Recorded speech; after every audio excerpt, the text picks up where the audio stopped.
বিপদ থেকে রক্ষা করতে পারে একজন, তিনি কে? আল্লাহ। নির্বাচনে বিজয় দিতে পারে একজন, তিনি কে? আল্লাহ। এজন্য চাইতে হবে কার কাছে? এটার নাম হচ্ছে তাওহীদ। এটার নাম কি? তাওহীদ। তার বিপরীত হচ্ছে শিরক। বিষ্ণু বলেন আখফা মিন তাবিবিন নামাল, পিঁপড়ার গুটি গুটি পায়ের চেয়েও সূক্ষ্ম হচ্ছে শিরক। পিঁপড়া যেমনি মিষ্টির দোকানের ভেতরে, মিষ্টির বক্সের ভেতরে গুটি গুটি পায়ে ঢুকে যায় আর মিষ্টিগুলোকে নষ্ট করে দেয়, ঠিক তেমনি শিরক গুটি গুটি পায়ে ভাইরাসের মতো মানুষের দেহের ভেতরে ঢুকে তার ঈমান আমল সবকিছুকে বরবাদ করে দেয়। চিল্লায় বলেন ঠিক কিনা? একজন মুসলিম, পরিপূর্ণ মুসলিম হতে হলে আমাদেরকে প্রথমত তাওহীদ পন্থী হতে হবে। আর যখন আপনি তাওহীদ পন্থী হবেন তখন শিরকের সাথে আপোষ করা যাবে না। তাওহীদ আমরা অবশ্য অনেকে কম বেশি বুঝি। তো যে তাওহীদের তিনটা প্রকারভেদ আছে। তাওহীদে রুবুবিয়্যাত, আল্লাহ রাব্বুল আলামিনকে একমাত্র সৃষ্টিকর্তা, পালনকর্তা, বিধানদাতা হিসেবে গ্রহণ করা, রিজিকদাতা হিসেবে গ্রহণ করা, জীবন মৃত্যুর মালিক, সবকিছু আল্লাহর পক্ষ থেকে আসে। 2 নম্বর তাওহীদে উলুহিয়াত, মানে ইবাদত করতে গিয়ে আল্লাহ ছাড়া অন্য কারো ইবাদত করা যাবে না। আল্লাহ ছাড়া অন্য কারো নামে সেজদা করা যাবে না, মাজারে মানত করা যাবে না, আল্লাহ ছাড়া অন্য কারো নামে কি জবাই করা যাবে না, অন্য কারোর কাছে দোয়া করা যাবে না। এগুলো তাওহীদে উলুহিয়াতের অন্তর্ভুক্ত। একটা আছে তাওহীদ আসমা ও সিফাত, আল্লাহ পাকের যে নামগুলো আছে, ইসমগুলো আছে, সিফাতগুলো, এগুলোকে পূর্ণ বিশ্বাস করা এবং এগুলো সমাজে, নিজের জীবনে, পরিবারে বাস্তবায়ন করা। এই তিনটা হচ্ছে তাওহীদ কাকে বলে? যদি সংক্ষেপে বলি, ইফরাদুল্লাহ তাআলা বির রুবুবিয়্যাহ ওয়াল উলুহিয়্যাহ ওয়াল আসমা ওয়াস সিফাত। আল্লাহকে আল্লাহর রুবুবিয়তে, প্রভুত্বে, উলুহিয়তে বা ইবাদতে, আসমা ওয়াস সিফাতে বা নাম ও গুণে একক সত্তার অধিকারী হিসেবে আল্লাহকে সাব্যস্ত করা। তিনি শুধু আমাদের রব, তিনি আমাদের ইবাদত পাবেন, তার জন্যই যত নাম এবং গুণ সুন্দর সুন্দর আছে সব সাব্যস্ত করব। এই তিনটি জিনিস যে ব্যক্তি স্বীকৃতি দেবে, সে তাওহীদকে বুঝতে পেরেছে, সে মুওয়াহ্হিদ হবে। এর কোনো একটি অংশ যদি বাদ পড়ে যায় তাহলে সে ঈমানদার হতে পারলো না। এখন তাওহীদ বলতে কি বোঝায় সেটাও আমাদের বলতে হবে, সেজদা বলতে কি বোঝায় সেটাও বলতে হবে। শিরক ধ্বংস হয় সেজদা করলে। তো সেজদা আসলে কি? মাথা নত করা, এটি হচ্ছে আনুষ্ঠানিক সেজদা, মেজাজি সেজদা, রূপক সেজদা, মেটাফরিক্যাল সেজদা। তাহলে আসল সেজদা কি? সেজদা অর্থ কি? সেজদা বলতে কি বোঝায়? আমরা যাকে সেজদা বলে জানি তথা প্রচলিত কথায় যাকে সেজদা বলে সবাই মেনে নেই, উহাই কি সেজদা? সেজদার অর্থ হলো আত্মসমর্পণ, নিজেকে সম্পূর্ণরূপে বিলিয়ে দেওয়া, আপন সত্তাকে পরম সত্তার কাছে নির্বাণ করা তথা বিলীন করে দেওয়া, আপন ইচ্ছায় তথা নিজের স্বাধীনতায় না চলাকেই সেজদা বলে। আকাশের তারা এবং জমিনের গাছপালা আল্লাহর অনন্ত বিধানের তথা আইনের মধ্যে সম্পূর্ণরূপে দাসত্ব করছে। ইহাদের আপন ইচ্ছা মতো নিজের খেয়াল খুশি মতো চলাফেরা করার অধিকার নেই। আপন খেয়াল খুশি মতো চলার অধিকার ইহাদের মতো সমস্ত ফেরেশতাদেরকেও দেওয়া হয়নি। এই অধিকার না থাকাটাই সেজদা তথা আত্মসমর্পণ। সুতরাং সমস্ত জগৎসমূহ অনন্ত বিধানে তথা আইনের আওতায় আবদ্ধ। এই মহাবিধান তথা মহা আইন ভঙ্গ করা তথা অমান্য করে চলার অধিকার নেই এবং অধিকার দেওয়া হয়নি। যেহেতু সমগ্র সৃষ্টি জগতের নেই কোনো নিজস্ব স্বাধীনতা, সেই হেতু ওরা সবাই সেজদায় আছে তথা আত্মসমর্পণ করেছে। সেজদার অর্থ আমরা প্রচলিত নিয়মে মাথা নত করাকে বুঝি, কিন্তু মাথা নত করাকে কোথাও সেজদা বলা হয়নি। শয়তানের ধোঁকাবাজি হতে সাহায্য চাই, হাজারবার মুখে পড়লেও শয়তানের ধোঁকাবাজি হতে যেমন রেহাই পাওয়া যায় না, ঠিক সেই রকম হাজারবার মাথা এবং কপাল জমিনে রেখেও যে সেজদা আমাদের মাঝে প্রচলিত আছে, সেই সেজদা পবিত্র তথা আসল তথা ইসলামে বর্ণিত সেজদা হয় না। কেবল জমিনে মাথা ঠেকায় সার, কেবল জমিতে মাথা ঠেকানোই সার। শয়তান হতে আশ্রয় চাইছি বলার মতো, মুখে শয়তানি হতে আশ্রয় চাওয়ার মূল্য যেমন শূন্য, তেমনি মাথা এবং কপাল জমিনে রেখে লৌকিক সেজদা তথা আনুষ্ঠানিক সেজদার মূল্য শূন্য। মাথা নত করাটাকেই যদি সেজদা বলে ধরে নেই, তবে গাছপালা কেমন করে মাথা নত করে সেজদা করে? চাঁদ, সূরজ আর তারা কেমন করে করবে সেজদা? অথচ এরা সবাই আল্লাহকে সেজদা করছে বলে ইসলাম স্পষ্ট ঘোষণা করেছে।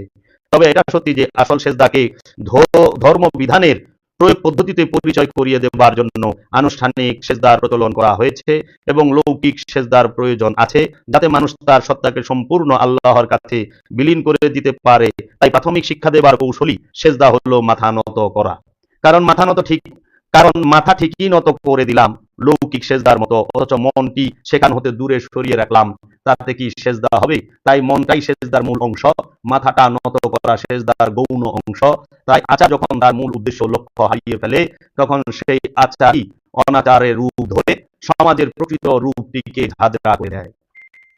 কেবলমাত্র মাথা নত করলেই উহার অর্থ এবং মূল্য কতটুকু থাকে তা আপনারাই বিচার করে দেখেন। এই হলো বাবা জাহাঙ্গীরের লিখিত শরীয়তি সেজদা এবং মারিফতি সেজদার কিতাব থেকে আমি একটু আপনাদেরকে পড়ে জানালাম যে সেজদার মূল বিষয়টা কি। তাহলে আল্লাহ যেখানে বলতেছেন নাজমু ওয়াশ-শাজারু ইয়াসজুদান, সমগ্র গ্রহগুলো এবং বৃক্ষগুলো আল্লাহ সেজদায় রত, সেই সেজদায় রত বৃক্ষকে শিরকের নামে কেটে ফেলা কি এটা জুলুম নয়? এটা কোরআন বিরোধী নয়? তাহলে তারা গাছে মাছে শিরক দেখতেছেন, অথচ শিরক বাস করে যে গাছ কাটতেছে মৌলবী তার অন্তরে। যে মৌলবী শিরকের দোহাই দিয়ে গাছ বৃক্ষটি বটগাছটি কাটতেছেন, সেই মৌলবীর অন্তরে শিরকের অবস্থান। কারণ শয়তান থাকার কারণেই তিনি তৌহিদ রাজ্যের অবস্থানকারী বৃক্ষের সেজদাটি বুঝতে পারে নাই। তিনি মনে করেছেন ওই বৃক্ষ সামনে যদি কেউ যায় ভক্তি শ্রদ্ধা করে শিরক হয়ে গেল। শিরক থাকে ওই ব্যক্তির মনে, বৃক্ষের নিচ্ছে না। কারণ এই বৃক্ষ আমাদের অক্সিজেন দিচ্ছে, ছায়া দিচ্ছে, ফল ফুল দিচ্ছে, এবং এই বৃক্ষের নিচে এবং বৃক্ষের উপরে বৃক্ষের মধ্যে শুধু যে মানুষই ছায়া পায় তা না, বহু পাখি এবং পশুরা এর ছায়ার মধ্যে এবং এই বৃক্ষের মধ্যে অবস্থান করে, এবং এই বৃক্ষের ফল থেকে অনেক পশু পাখি খাদ্য আহরণ করেন এবং সে প্রকৃতির ভারসাম্যকে রক্ষা করে। তাই আমরা নিজের অন্তরে থাকা লোভ মোহকে যেন ওই করাতের দিয়ে কাটার মতো বসে বসে গঠন করতে পারি। লোভ মোহ, হিংসা, অহংকার, কামনা বাসনা, শক্তির পূজা, ক্ষমতার পূজা এবং আমরা সম্পদের পূজা যেন ছাড়তে পারি। এইটাকে যেন ওই যে বৃক্ষগুলোকে কাটতেছে যে মৌলবী সাহেবরা এই করা দিয়ে এরকম কাটতে পারি অন্তরের লোভ মোহকে। বৃক্ষকে কাটলে শিরক মুক্ত হবে না। এখন যারা গাছটি কাটছেন তাদের যদি জিজ্ঞেস করি আপনারা তাহলে শিরক কেটে ফেললেন, বাংলাদেশ থেকে কি শিরক শেষ? যেই দেশে কোনো মূর্তি নাই সেই দেশে কি শিরক মুক্ত? যেই দেশে কোনো বটগাছ নাই সেই দেশ কি শিরক মুক্ত? ইসরায়েলের মূর্তি নাই, ইসরায়েলে বটগাছও নাই, ইসরায়েল কি শিরক মুক্ত?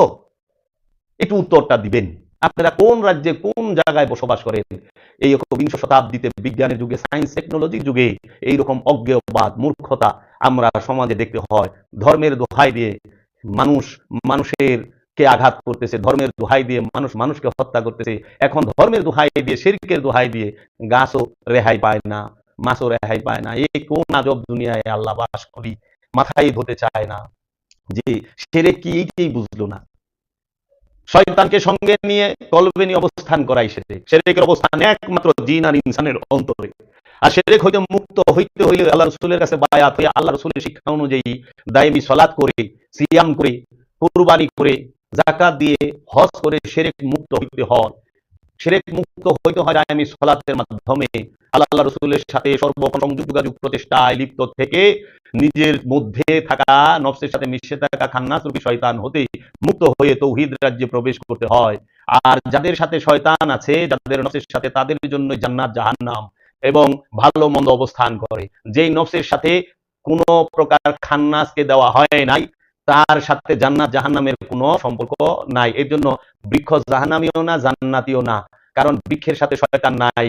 বৃক্ষ তৌহিদে বাস করে, আল্লাহর সেজদায় রত, ইচ্ছায় অনিচ্ছায় তাহারা আল্লাহর সেজদায় রত। এই জন্য তৌহিদবাসী যারা, তাদের জন্য জান্নাত জাহান্নামের কথা বলা হয় নাই, এবং কোন প্রকার ইবাদত বন্দেগী যে আনুষ্ঠানিক সেটাও নাই। তারা দায়মি ইবাদতে আছেন, সর্বক্ষণ সেজদায় আছেন, এবং এই গাছপালা তরুলতা সব সময় আল্লাহর তাসবিহ পাঠ করে। ইউসাব্বিহু লিল্লাহি মা ফিস সামাওয়াতি ওয়া মা ফিল আরদ। এই আসমান জমিনে যাহা কিছু আছে সমস্ত কিছু আল্লাহর তাসবিহ পাঠ করে, শুধু দুইটা সৃষ্টি বাদে, দুইটা প্রাণী বাদে, একটি জিন আর একটি ইনসান। খালাকুল জিন্নি ওয়াল ইনসা ইল্লা লিয়াবুদুনি। আমরা কি জিন এবং ইনসানকে আমার দাসত্ব করার জন্য, ইবাদত করার জন্য তৈরি করি নাই? মানুষ ইচ্ছা করলে তৈরি করতে, ইবাদত করতেও পারে, নাও করতে পারে। মানুষকে ব্যক্তি স্বাধীনতা দেওয়া হয়েছে, তার দরুন মানুষ শিরকও করে, আবার আল্লাহর দাসত্বও করে। তাই অন্য কোনো প্রাণীকে ব্যক্তি স্বাধীনতা দেওয়া হয় নাই, কোনো গাছপালা তরুলতাকে ব্যক্তি স্বাধীনতা দেওয়া হয় নাই। তার জন্য তারা শুধু আল্লাহর দাসত্বই করে, আল্লাহ সেজদায় রত। কিন্তু মানুষের ইচ্ছা, স্বাধীন সীমিত ইচ্ছা শক্তির কারণে সে আপনার আল্লাহর সেজদায় ইচ্ছা করলে যাইতেও পারে, আবার ইচ্ছা করলে দুনিয়ামুখী হতে পারে। তাই শয়তান নিয়ে অবস্থান করা শিরক, অহংকার নিয়ে অবস্থান করা শিরক, যার অন্তরে অহংকার আছে সেই শিরকে ডুবে আছে। যে শক্তির পূজা করে, ক্ষমতার পূজা করে, সম্পদের পূজা করে, তাহারাই শিরকে আছে। যাহারা এই দেহের পূজা সর্বক্ষণ করে, সংসারের পূজা করে, তাহারাই শিরকে ডুবে আছে। আর যাহারা আল্লাহ ও আল্লাহ রাসূলের অনুসরণ করে, আল্লাহ দাসত্ব করে, আল্লাহর হুকুমের মধ্যে নিজের ইচ্ছাকে সম্পূর্ণরূপে উৎসর্গ করেছেন, তারাই তৌহিদ রাজ্যে অবস্থান করে খান্নাস মুক্ত হয়ে। তাই তৌহিদবাসী যারা, তাহারা কখনোই শিরক করে না। তাই আপনারা শিরকের দোহাই দিয়ে অন্তত বাংলাদেশের বট গাছগুলা গাইতেন না। যা করছেন করছেন, তওবাতিল্লাহ কাইরা, মনের ভিতরে যে অহংকার, সেই অহংকারকে আপনারা দায়মি সালাতের মাধ্যমে সেইটাকে মুসলমান করেন। মুসলমানিত্ব এটার অন্তরের কলবের বিষয়, এটা বাহিরের বিষয় না। ইবাদত অন্তরের বিষয়, মনের বিষয়। সেটাকে দৈহিকভাবে প্রকাশ করতে হয়, ইকরার করতে হয়, কিন্তু পবিত্র করতে হবে কলবকে, মনকে। শিরক বাস করে মনে। তো কাজেই শয়তানের পূজা ছাড়েন, অহংকারের পূজা ছাড়েন। যে মানুষ শয়তানের পূজা করে সেই শিরকে ডুবে আছে। আর